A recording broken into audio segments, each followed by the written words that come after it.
खुदावंद की सलामती आपके साथ हो। जैसा कि मैं और आप आजकल अपने इर्द गिर्द देखते हैं कि किस तरह जो खुदावंद का घर है, गिरजाघर, चर्चेस, उनको डेकोरेट किया गया है और लोग अपने घरों को सजाते हैं और हर तरफ एक खुशी का समा है, इसलिए कि खुदावंद यीशु मसीह की पैदाइश जो है, उसका जो जन्मदिन है, उसको जो कलीसिया है, जो उसके लोग हैं, जो ईमानदार हैं, वो उसे सेलिब्रेट करते हैं। ये खुशी का वक्त है मेरे अजीजों, और हर तरफ गहमा गहमी है।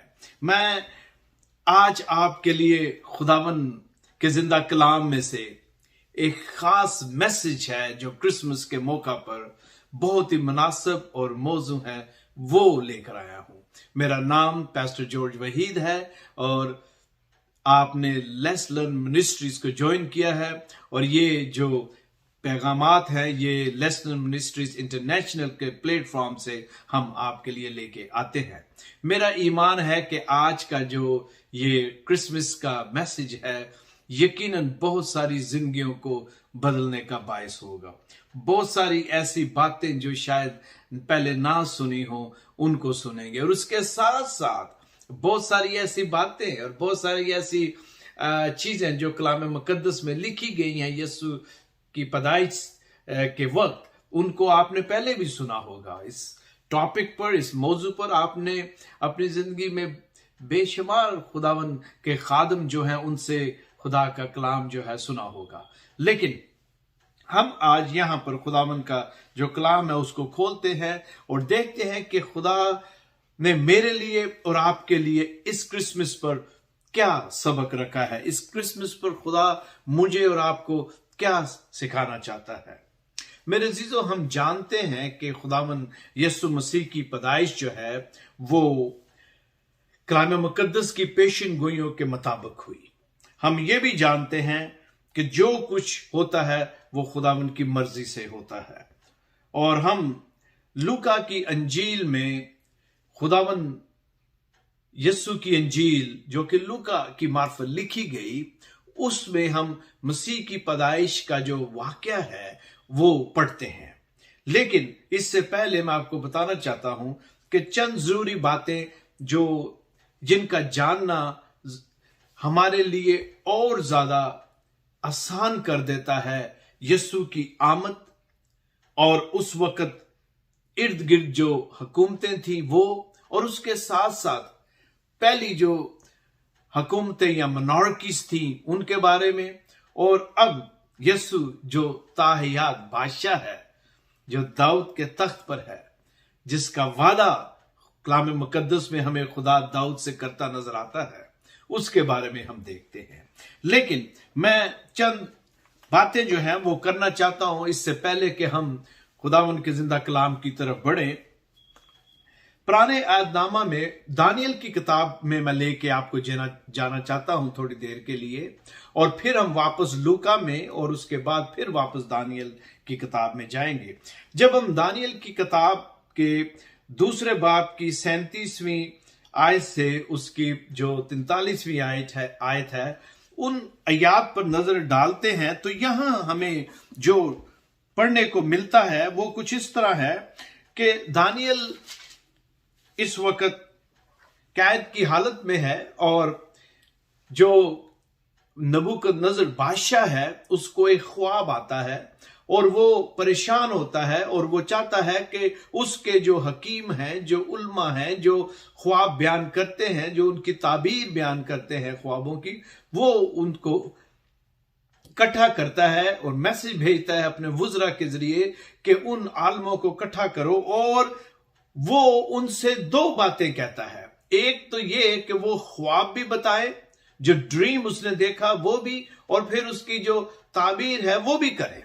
अब ये काम उसके जो उल्मा और हकीम थे वो ना कर सके, और बात फिर आती है दानियल पर या डैनियल पर, और हम देखते हैं कि जो दानियल है या डैनियल वो बादशाह को ख्वाब भी बताता है और उसकी ताबीर भी करता है। लेकिन मैं यहां पर जल्दी से चंद आयात जो है उनको आपके लिए पढ़ूंगा, और ये दानियल की किताब का दूसरा बाब और उसकी अगर आप देखें 37वीं आयत से, तो वहां पर लिखा है कि ऐ बादशाह, तू शहनशाह है जिसको आसमान के खुदा ने बादशाही वो तवानाई और कुदरत और शौकत बख्शी है। और फिर आगे हम देखते हैं जो वर्स 38 का आखिरी हिस्सा है, वहां लिखा है वो सोने का सर तू ही है। और उसके बाद लिखा है तेरे बाद एक और सल्तनत बर्पा होगी जो तुझसे छोटी होगी, और उसके बाद एक और सल्तनत तांबे की होगी जो तमाम जमीन पर हुकूमत करेगी। और चौथी सल्तनत लोहे की मानद मजबूत होगी, जिस तरह लोहा तोड़ डालता है सब चीजों पर गालिब आता है। हाँ, जिस तरह लोहा सब चीजों को टुकड़े टुकड़े करता और कुचलता है, उसी तरह वो टुकड़े टुकड़े करेगी और कुचल डालेगी। और फिर हम देखते हैं कि उसके पांव और उंगलियों के बारे में लिखा गया है, उसकी सल्तनत जो है। और ये जो चौथी सल्तनत है, ये क्ले और आयरन की है, यानी कि मट्टी और लोहे का मिलावट जो है, मिक्सचर है, उसके बारे में हम देखते हैं। तो ये सारा कुछ हम देखते हैं। यहां पर जो बात मैं आपके साथ करना चाहता हूं वो ये है कि ये जो 4 सल्तनतें जो मसीह की आमद से पहले का वाकया हुई, इनमें से जो पहली सल्तनत है, और याद रखिए ये जो मैं डेट्स आपको बता रहा हूं, ये हम डाउनवर्ड जा रहे हैं मसीह की पैदाइश के नजदीक के जो वक्त है उसके नजदीक जा रहे हैं। जो पहली सल्तनत है जो कि बेबीलोन की सल्तनत थी, बाबल की, उसको सोने की सल्तनत या गोल्ड से उसे खिताब दिया गया उसको, और उससे उसे मशाबत दी गई है। और फिर दूसरी सल्तनत जो है, और ये पहली सल्तनत ये 539 से 605 तक रही। और फिर जो दूसरी सल्तनत है जिसको सिल्वर की सल्तनत कहा गया है, और ये ग्रीक या यूनानी सल्तनत थी या मोनार्की थी, ये जो थी ये सन 333 से 539 तक, ये हम डाउनवर्ड जा रहे हैं कैलेंडर में, मैं आपको बताना चाहता हूं। तीसरी सल्तनत जो है ये ब्रांस की है, और ये जो सल्तनत थी जो दूसरी सल्तनत थी वो पर्शिया या शायद फारस की थी। और तीसरी सल्तनत जो थी वो ग्रीक या यूनान की थी। और ये इस सल्तनत का जो अरसा है ये 333 से 49 डाउनवर्ड है। और फिर जो चौथी सल्तनत थी जो कि सन 33 यानी कि 49 से स्टार्ट होती है, और ये तकरीबन 49 BC से लेकर तकरीबन 287 AD तक रहती है। और ये सल्तनत जो है ये रोमन सल्तनत थी, और ये चौथी सल्तनत थी।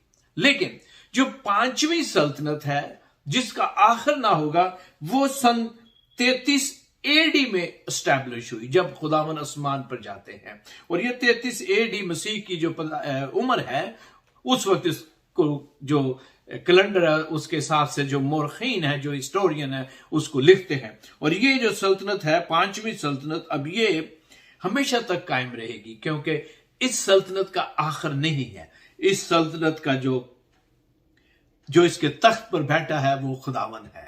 ये था इन 4 सल्तनतों के बारे में या मोनार्की के बारे में, क्योंकि इनका जानना जरूरी है कि ये कलाम मुकद्दस में, दानियल की किताब में इसका जिक्र है, दूसरे अंबिया की कुतुब में इसका जिक्र है। और ये सब खत्म हो गई अपने वक्त पर, इन्होंने रूज हासिल किया और फिर जवाल आया और ये सल्तनतें खत्म हो गई। लेकिन ये जो 5वीं और 5th सल्तनत है ये हमेशा हमेशा तक रहेगी, क्योंकि ये खुदा ताला ने खुद कायम की, और इसके साथ साथ इसके तख्त पर जो बैठा है और राज करता है वो हमेशा हमेशा के लिए जिंदा है। मेरे से ये जानना जरूरी था। और अब ये चूंकि यहूदी मोरखीन और यहूदी स्कॉलर और यहूदी उल्मा जो थे वो इस बात से वाकिफ थे, वो इस बात की उम्मीद लगाए बैठे थे कि खुदा का मसीह जो है वो आएगा। और तकरीबन मलाकी से मत्ती तक, जैसा कि कहा जाता है, ये साइलेंट पीरियड है, तकरीबन 400-450 साल का अरसा है जिसमें खुदा खामोश है। तो एक तरफ तो ये सब कुछ है, रोमन गवर्नमेंट है, यहूदियों पर जुल्म हो रहा है, वो पूरे यहूदिया का जो एरिया उस पर काबज है, लोगों पर टैक्स आयद है, और ये एक अजीब सी सिचुएशन में कौम जो है वो पिस रही है और वो रहाई देने वाले का इंतजार कर रही है। ये थोड़ा सा बैकग्राउंड है मेरा अजीजों। अब ये तो क्लियर हो गया। अब आए जरा लूका का लूका की इंजील में जो खुदावंद की पैदाइश के इलाका से जो हवाला है उसके बारे में पढ़ते हैं। और मैं आपके लिए लूका रसूल की इंजील में से 13वीं आयत से उसके दूसरे बाब की 13वीं आयत से उसकी 17वीं आयत तक पढ़ूंगा। गो हम दूसरे बाब के शुरू में से देखेंगे, लेकिन जो तलावत है वो हम लूका रसूल की मार्फत लिखी गई हमारे खुदावंद की इंजील उसका दूसरा बाब और उसकी 13वीं आयत। यहां पर खुदावंद के कलाम में मेरे अजीजों यूं लिखा है, और यकायक उस फरिश्ता के साथ आसमानी लश्कर की एक ग्रोह खुदा की हमद करती और ये कहती हुई जाहिर हुई कि आलमे वाला पर खुदा की तमजीद हो और जमीन पर उन आदमियों में जिनसे वो राजी है सुलह। और जब फरिश्ते उनके पास से आसमान पर चले गए तो ऐसा हुआ कि चरवाहों ने आपस में कहा कि आओ बैतलहम को चलें और ये बात जो हुई है और जिसकी खुदावन ने हमको खबर दी है देखे।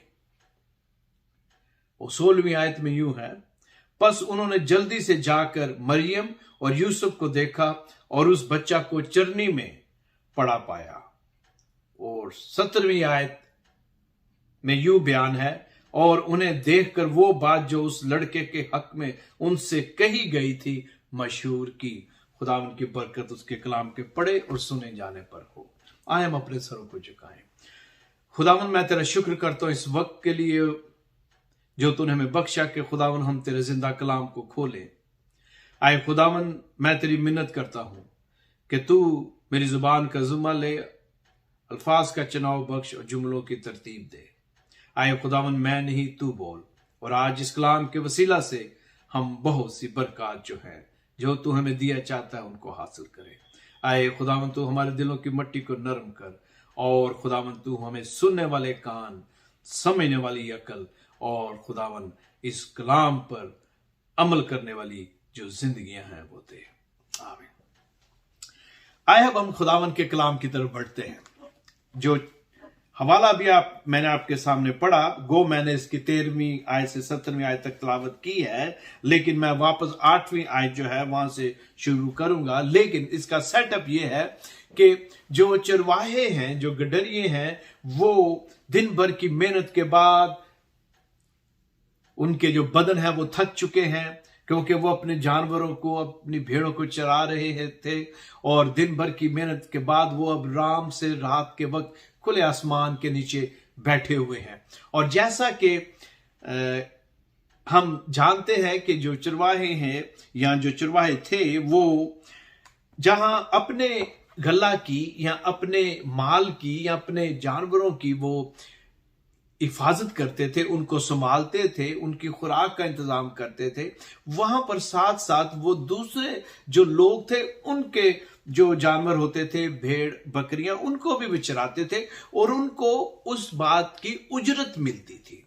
और यहां पर जिस तरह आज भी होता है कि लोग शाम को घर में आते हैं और पूरे दिन की जो रुदाद है, जो एक्टिविटी है, उसको खानदान के लोगों के साथ या जैसे भी जो मेंबर्स फैमिली में उनके साथ वो बात करते हैं और सब बताते हैं कि उनका दिन कैसे गुजरे वक्तों में। और आज भी यकीनन जो देहात और कस्बे हैं ऐसा होता होगा, लेकिन मुझे बड़ी अच्छी तरह याद है कि एक वक्त था कि गांव में, आज भी ऐसे ही होगा, एक दरख्त होता था और ज्यादातर वो उसको हम कहते थे बोरदा दरख्त। तो वहां पर जो दिन भर की थकावट के बाद लोग खाना खाने के बाद, शाम का जो डिनर होता था या रोटी खाने के बाद लोग वहां जमा हो जाते थे और दरख्त के नीचे बैठकर दिन भर की जो मसरूफियात थी उस पर बातचीत होती थी। यहां मेरे अजीजों ये फरिश्ते जो चरवाहे हैं ये भी इसी तरह बैठे हैं और अपनी दिन की जो रुदाद है वो एक दूसरे से बयान करें। यकीनन कहते होंगे यार तुझे पता है वहां हरियाली है, तुझे पता है उस तरफ ज्यादा घास है, कोई कहता होगा यार वहां ठंडे पानी के चश्मे हैं, अपनी भेड़ों को वहां लेके जाओ। तो इस तरह की गुफ्तगू हो रही थी। और फिर हम इसी दौरान ये देखते हैं कि 8वीं आयत में लिखा है कि उसी इलाका में चरवाहे थे जो रात को मैदान में रहकर अपने गल्ला की निगहबानी कर रहे थे, जिसका मैंने अभी आपको थोड़ी सी समरी दी। और फिर लिखा है 9वीं आयत, और खुदावन का फरिश्ता उनके पास आ खड़ा हुआ और खुदावन का जलाल उनके चौगिर्द चमका और वो नहाए डर गए। अब ये जो चरवाहे थे ये इस बात से बिल्कुल नावाकिफ है और वो अपनी जो गुफ्तगू उसको जारी रखे हुए हैं, और एकदम सडनली एकदम क्या होता है कि फरिश्ता उनके पास आता है और उनके गिर्द एक बहुत तेज अजीब रोशनी जो है वो चमकती है। लिखा है खुदावन का जलाल, जो डिवाइन लाइट जो है, जो नूर है, वो उनके गिर्द चमकता है। और वहां वो आकर जो फरिश्ता है उनसे गुफ्तगू करता है और उन्हें बताता है कि डरो मत, और फिर उन्हें वो खुशी की बशारत देता है।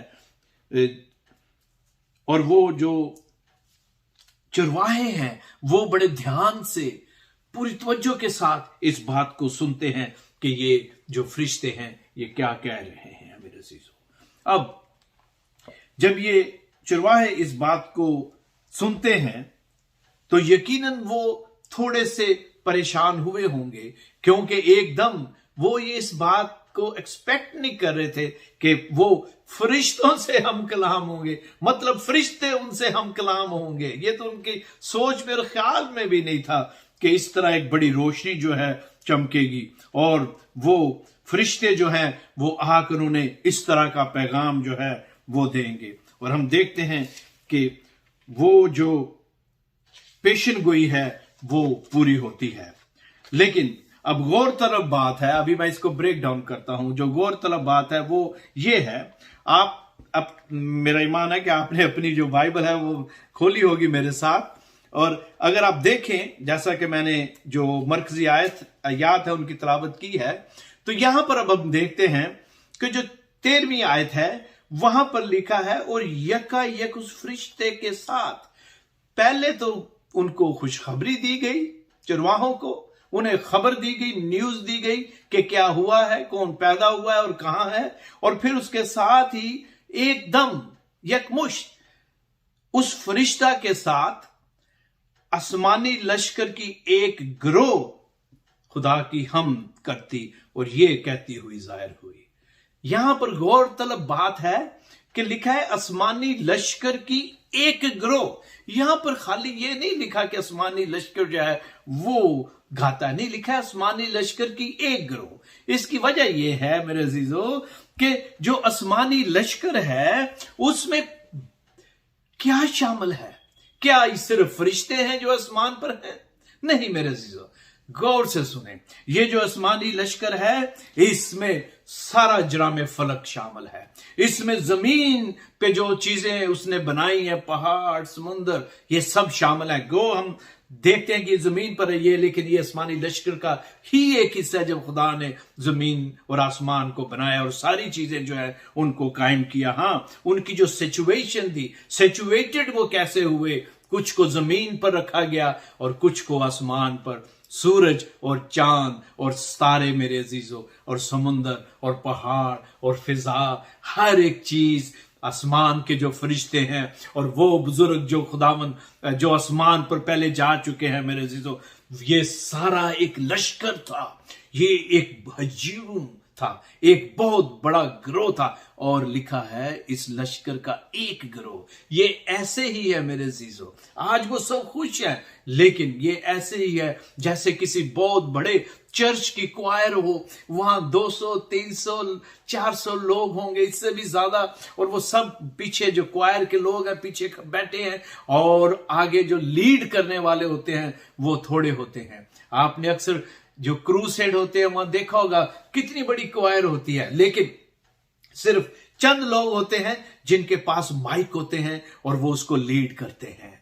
ये बिल्कुल ऐसे ही है, पूरा आसमानी लश्कर खुशी के साथ झूम रहा है, और वो जो गिरोह है वो एक गिरोह, मतलब वो जो लीड कर रहे हैं क्वायर को, क्योंकि उस दिन पहली कैरल जो है वो गाई गई, उस दिन पहला गीत जो है क्रिसमस का वो गुनगुनाया गया, वो गाया गया। और ये जो गिरोह है जो लीड कर रहे आसमानी लश्कर को, वो ये कहते हैं कि आलम वाला पर खुदा की तमजीद हो।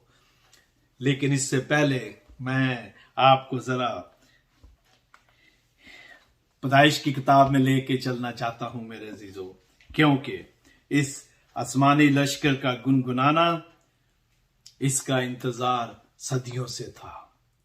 सदियों से पूरा आसमानी लश्कर इस बात का इंतजार कर रहा था, सदियों से इस बात का इंतजार कर रहा था। और उन्हें पता था कि जो बॉस है वो उदास है, यानी कि बॉस कौन है यहां, वो खुदा है। लश्कर जो है, जनाम फलक, जमीन और सारी मखलूकात, सारी चीजें उदास हैं, क्योंकि उन्हें पता है कि उनके बॉस की दिल की कैफियत क्या है, क्योंकि वो उदास है। वो उदास क्यों है? वो उदास इसलिए है मेरे अजीजों कि अंबिया कराम को भेजने के बावजूद, जानवरों की कुर्बानी कबूल करने के बावजूद वो काम नहीं हो सका जो वो करना चाहता है और जिसका उसका प्लान है। लेकिन वो उदास है। उदास इसलिए है कि पैदाइश 3 में जब आदम ने गुनाह किया, आदम जिसको खुदा ने अपने हाथों से बनाया, जो उसका प्यारा था, जब उसने गुनाह किया तो उनके दरमियान जो एक खलीज आ गई, एक दीवार खड़ी हो गई और 2 पार्टियां बन गईं। पहले एक ही पार्टी थी क्योंकि दोनों एक ही बात पर मुत्तफिक थे, लेकिन अब 2 पार्टियां हो गई हैं। एक पार्टी खुदा की है और दूसरी जो पार्टी है वो आदम की है मेरे अजीजों। और खुदा जब देखता है कि आदम ने गुनाह किया तो वो इसी उदासी में कहता है 3 बाब की 9वीं आयत में कि ऐ आदम तू कहां है। वो आज भी पुकारता है कि आए आदम कहां है। आज वो मुझे और आपको भी पुकारता है और इसी उदासी में खुदा कहता है कि आए आदम तू कहां है, क्योंकि खुदा चाहता था कि वो आदम जो दूर चला गया है उसको वापस वो घर ले आए मेरे अजीजों। लिहाजा जो लश्कर है वो उदास है, सदियों से इंतजार कर रहे हैं कि कब जो बॉस है वो फैसला करेगा, कब ये जो हालत जंग है ये खत्म होगी। क्योंकि जब शैतान ने अम्मा हवा को बहकाया और आदम दोनों ने जब गुनाह किया तो मेरे अजीजों शैतान जो है उसी दिन से खुदा के साथ हालते जंग में आ गया जब उसने उन्हें गुनाह से इंट्रोड्यूस करवाया। तो अब ये 2 पार्टियां हैं। आदम जो है वो खुदा के साथ हालते जंग में है। और मेरे अजीजों आप जानते हैं कि हालते जंग का मतलब है कि 2 फरीक जिनमें एक बात पर मुत्तफिक ना होना, इख्तलाफात होना, उसको हालते जंग कहते हैं। मतलब उनमें इख्तलाफात हैं। जब 2 पार्टियां एक बात पर एग्री होती हैं तो वहां अमन होता है। जब 2 पार्टियां एक बात पर एग्री नहीं होती तो वहां पर अमन नहीं होता, वहां सुलह और शांति नहीं होती। आपने अक्सर ये अल्फाज जो हैं वो सुने हैं कि 2 मुल्कों में लड़ाई है, अमन और लड़ाई की बातें अक्सर सुनते हैं कि ये दोनों मुल्क जो है वो हालते जंग में है। उसकी वजह यह है कि दोनों फरीक एक बात पर मुत्तफिक नहीं।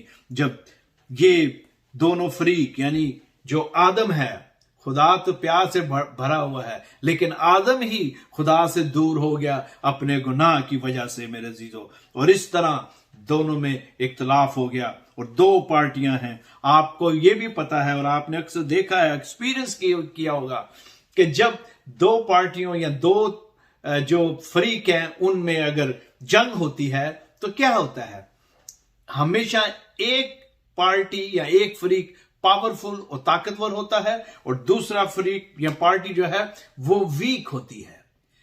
एक पावरफुल है, एक वीक है। जो कमजोर पार्टी है वो क्या करती है, कमजोर पार्टी है, कमजोर फरीक या तो आखिरी दम तक जंग करेगा या फिर सुलह की दरखास्त देगा, या वो फिर सुलह चाहेगा। 2 ही काम कर सकता है। He has no other choice than either fight to the death till death और आस्क फॉर मर्सी, या वो रहम की दरखास्त करे क्योंकि वो सुलह चाहता है। लिहाजा ये जो 2 फरीक हैं इनमें एक पावरफुल है और एक कमजोर है। लेकिन अब फर्क ये है कि ये जो 2 फरीक हैं खुदा और आदम, इनमें जो पावरफुल पार्टी है या फरीक जो है पावरफुल वो खुदा है और जो कमजोर फरीक है वो इंसान है यानी कि आदम। लेकिन दुनिया में जो होता है यहां पर उसके बिल्कुल बरअक्स होता है। यहां जो कमजोर पार्टी है वो सुलह के लिए हाथ नहीं बढ़ाती, बल्कि यहां पर जो पावरफुल पार्टी है यानी कि जो ताकतवर फरीक है वो अपना हाथ एक्सटेंड करता है आदम की तरफ और सुलह और तरस और रहम का जो एग्रीमेंट है उसकी तरफ बढ़ाता है। आए देखते हैं कि क्या होता है जब खुदा जो है वो उदास है। जैसा कि मैंने कहा, आसमानी लश्कर सदियों से इंतजार कर रहा है कि बॉस कब फैसला करेगा। और मेरे अजीजों, मुझे यहां पर एक बात याद आ रही है कि, और मैं ये कोड कर रहा हूं, आई एम कोडिंग दिस, कि जब सदर रेगन ने, जो रशियन प्रेसिडेंट थे रूस के, गोर्बाचोव, उनको कहा कि टेयर डाउन दिस वॉल, यानी कि वो जो दीवार जिसने मगरबी और मशरकी जर्मनी को डिवाइड किया था, प्रेसिडेंट रेगन कहते हैं, president Gorbachev tear down this wall. तो मेरे अजीजों, मैं सोचता हूं कि बिल्कुल इसी तरह होगा। खुदा सोच रहा होगा और आखिर वो दिन आ गया, उसके टाइम टेबल के मुताबिक वो अपने बेटे को कुछ यूं ही कहता होगा कि सन, go down and tear down that wall of sin, कि बेटा जा और गुनाह की उस दीवार को गिरा दे जो आदम और मेरे दरमियान में है। और फिर जब खुदा ये फैसला करता है, बेटे को भेजता है, तो फिर उसी दिन सारा लश्कर जो है आसमान का, वो खुशी के साथ झूम उठता है, क्योंकि आज बॉस ने वो फैसला किया जिसका सदियों से इंतजार था। और मेरे अजीजों, फिर वो लीड ग्रो जो है, वो जो लीडर है उसको वायर के, वो फिर ये गीत गाते हैं। और क्या गीत वो गाते हैं, यहां पर क्या लिखा है, आलम वाला पर खुदा की तमजीद, और जमीन पर उन आदमियों में जिनसे वो राजी है सुलह। यहां पर मेरे अजीजों, फिर वो खुशी का समा कायम होता है। फरिश्ते चरवाहों को खुशखबरी देते हैं, और जो दो पार्टियां हैं उनमें सुलह की तरफ पहला स्टेप जो है वो खुदा उठाता है। याद रखें, एकदम सुलह नहीं होती, उसके लिए एग्रीमेंट लिखा जाता है। अभी हम एग्रीमेंट की भी बात करेंगे। एग्रीमेंट लिखा जाता है, अमन मुआहदा भी उसे कहते हैं। एक जैसे भी वो हो, चाहे वो इलेक्ट्रॉनिकली हो या पेपर पे हो, कैसे भी हो, वहां पर शराइत लिखी होती हैं। जो पावरफुल पार्टी है वो शराइत देती है कि जो कमजोर पार्टी है जिसने सुलह की दरखास्त की, उसको क्या करना होगा, ये हमारी शराइत है, फिर हम हमारी सुलह होगी। यहां जो पावरफुल पार्टी है वो रहम और तरस खाते हुए अपना हाथ आगे बढ़ाती है, लेकिन उसके साथ साथ एक एग्रीमेंट है, एक जो अमन मुआहदा है उसको भी कायम किया गया मेरे अजीजों। लेकिन हम देखते हैं कि यहां पर जो 14वीं आयत है, इसकी तरफ हम अभी आते हैं। एग्रीमेंट जो 14वीं आयत है, जब यहां पर हम इसको पढ़ते हैं कि आलम बाला पर खुदा की तमजीद, तो इसका मतलब क्या हुआ मेरे अजीजों, इसका मतलब यह है कि आलम बाला पर खुदा के हुक्म के खिलाफ कोई काम नहीं होता। वहां पर जो लॉ एंड ऑर्डर है उसके मुताबिक सब कुछ होता है, और वहां पर जो लोग हैं वो खुश हैं और वो खुदा की तमजीद करते हैं, क्योंकि वहां पर हर काम खुदा की मर्जी से होता है। लिहाजा इस हालत जंग से बाहर निकलने के लिए, अमन मुआहदे पर साइन करने के लिए, अमन कायम करने के लिए जरूर है कि इंसान उस मुआहदे पर अमल करे। और मेरे अजीजों, मैं आपको बताना चाहता हूं कि जब ये दो ग्रुप या फ्रीकैन के दरमियान यहां ये एग्रीमेंट हो रहा है, और वहां पर मैं आपको थोड़ी देर के लिए वापस लेके जाना चाहता हूं, बल्कि इस कहानी का एक हिस्सा है जहां पर हम पढ़ते हैं कि जो चरवाहे थे उनको खुशखबरी दी गई, और उसके साथ साथ एक और गिरोह है जिसको खुशखबरी दी गई, और वो गिरोह को कौन है, वो गिरोह मजूसियों का है। लिहाजा गौर से सुने कि जो खुशखबरी का पैगाम है वो बादशाह जो है उसके महल में फरिश्ते ने जाके उसे नहीं दिया। जो उलमाए दीन है, फक्की और फरीसी और जो आलम दीन है, उनको ये पैगाम नहीं दिया गया, किसी सियासी पार्टी को ये पैगाम नहीं दिया गया, बल्कि दो ग्रोह हैं जिनको, एक वो चरवाहों का और एक वो मजूसियों का। और फिर हम देखते हैं कि इसके पीछे क्या क्रिश्चियन डॉक्ट्रिन है, क्या इसके पीछे पैगाम है खुदा जो देना चाहता है। मेरे अजीजों, मैं आपको बताना चाहता हूं, खुदा जो है वो इन चरवाहों को इसलिए ये खुशखबरी सुनाता है अपने फरिश्ते की मार्फत क्योंकि ये चरवाहे यहूदी थे और ये भी उसी तरह मसीहा का इंतजार कर रहे थे मेरे अजीजों, जैसे दूसरे लोग। लेकिन ये घर वाले थे, ये घर वाले थे, और मजूसी जो थे वो बाहर वाले थे, गैर अक़वाम से उनका ताल्लुक था। लिहाजा ज्यू एंड जेंटाइल का जो अक्सर हम ये अल्फाज सुनते हैं, यहां वो पूरे होते हैं। ज्यू यहूदी जो घर वाले थे उनको ये खुशखबरी दी गई, और जेंटाइल यानी कि गैर अक़वाम जो बाहर के थे मजूसी, उनको खबर दी गई। और दोनों को, घर वालों को और बाहर वालों को खबर देकर खुदा ये बात बताना चाहता है सारी दुनिया के आलमों को, सारी दुनिया के मजहबी रहनुमाओं को, सारी दुनिया के लोगों को, कि दुनिया का निजात दहिंदा जो है वो सिर्फ और सिर्फ यीशु मसीह है। यहां पर यहूदियों का सिर्फ वो निजात दहिंदा नहीं, इसलिए ये दो ग्रोह जो हैं उनको ये खबर दी गई, यहूदियों को भी और बाहर वालों को भी। दुनिया में निजात जो है इंसान की वो सिर्फ एक नाम से है, और वो है यीशु नासरी का नाम, जिससे निजात है। खुदा इस तरह ये दोनों ग्रोह को ये पैगाम देकर, फरिश्ते की मार्फत खुशखबरी का पैगाम देकर ये प्रूफ देता है कि यीशु फिल हकीकत पूरी दुनिया की निजात को कायम करने के लिए, सलीब पर जान देने के लिए आया। आए आगे बढ़ते हैं। अब हमने देखा कि किस तरह फरीकैन में अमन मायदा कायम होने वाला है। जो अनाउंसमेंट है अमन मायदे की, उसको कर दिया गया है, उसको सुना दिया गया है, और जो फरीकैन हैं, जो इसके विटनेस हैं, उनको भी खबर दे देगी। और हम देखते हैं मेरे अजीजों, आपने अक्सर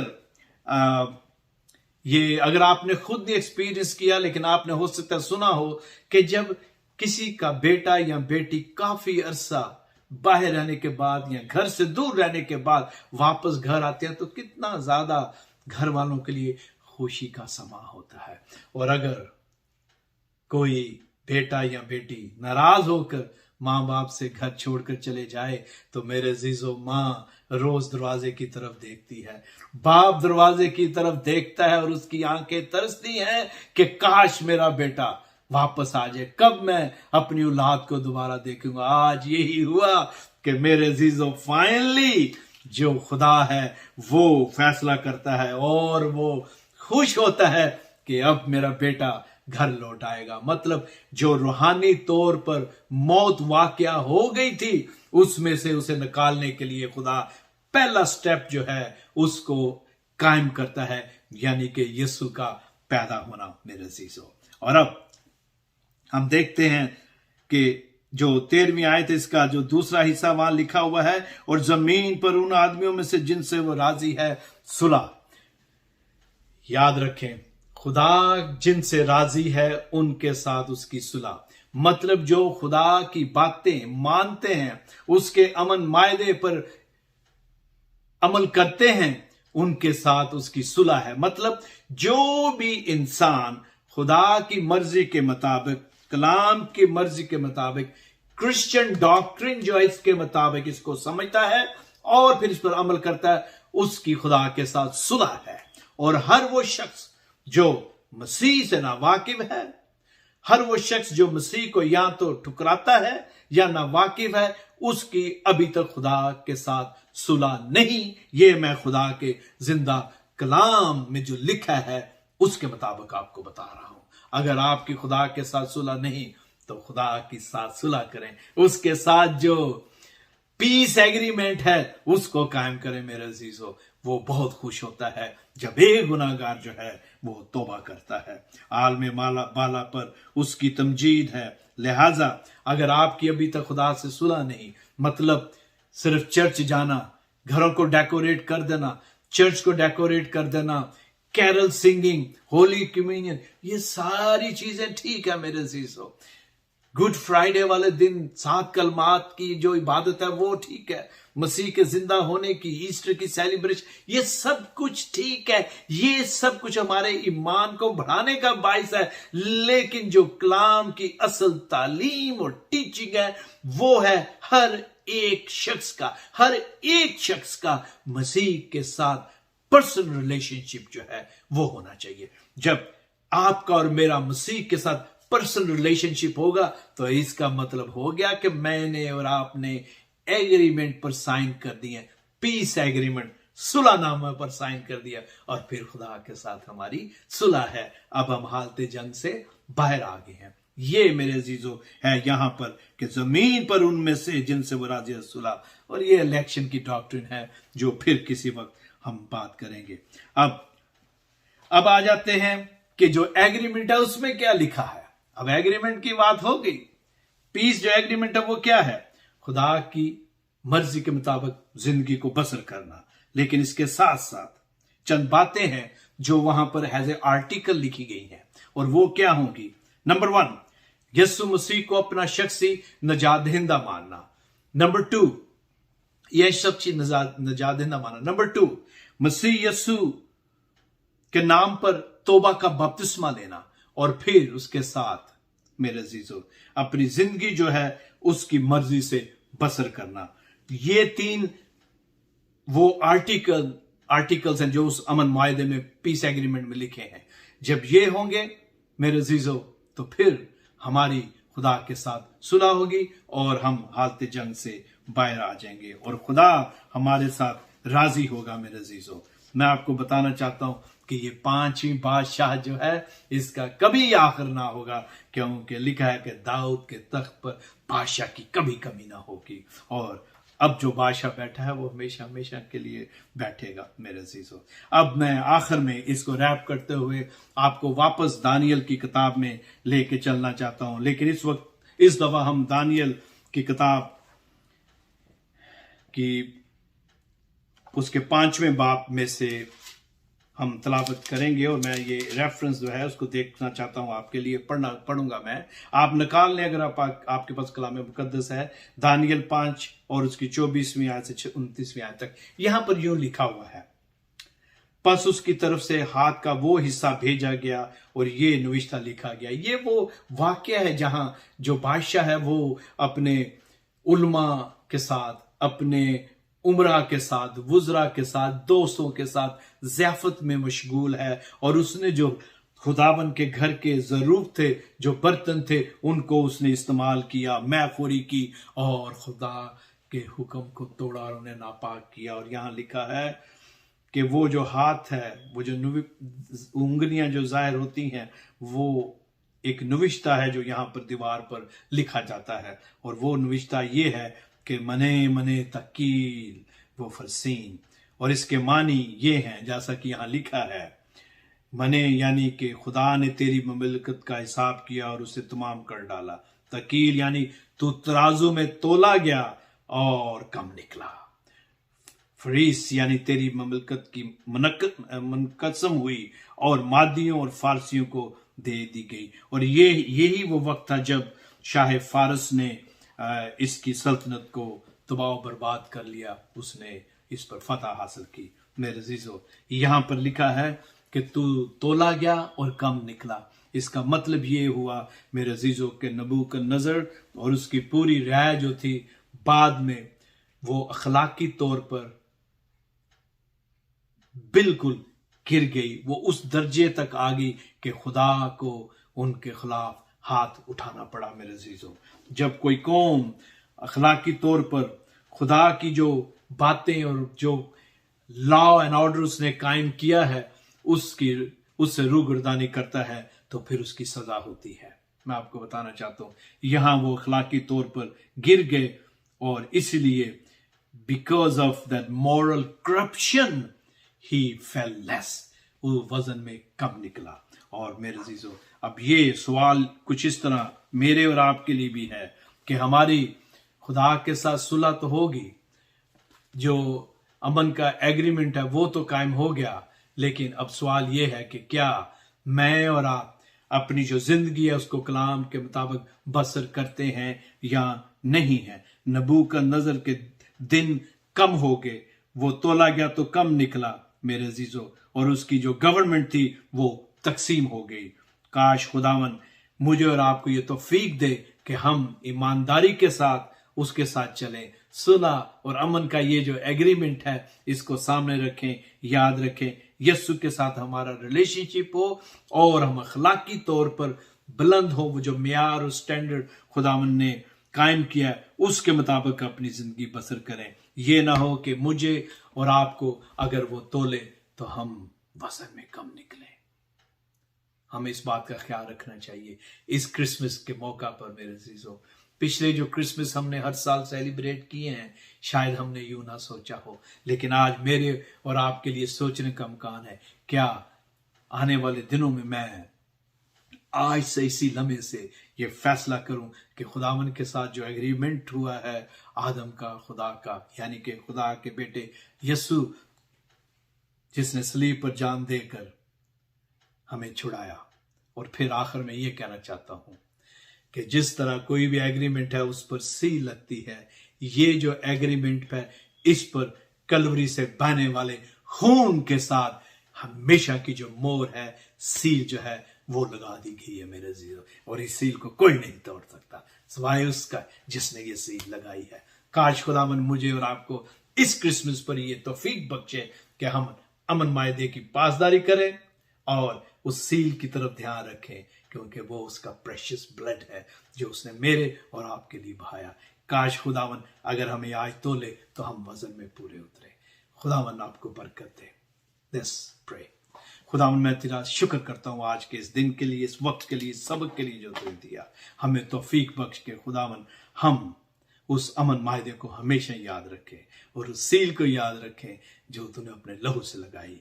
और खुदावन हम हमेशा हर वक्त तैयार रहें कि तू अगर हमें जब भी तोले तो हम वजन में पूरे उतरे।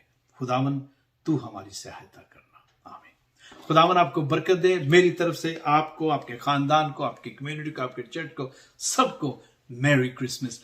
लेस्लन मिनिस्ट्री के लिए दुआ करें, मेरे लिए दुआ करें, मेरे खानदान के लिए, और खासकर हमारा जो यहाँ ह्यूस्टन टेक्सास में चर्च है, न्यू कवेनेंट चर्च की सारी टीम को याद रखें। खुदावन आपको बहुत बरकत दे। आमीन।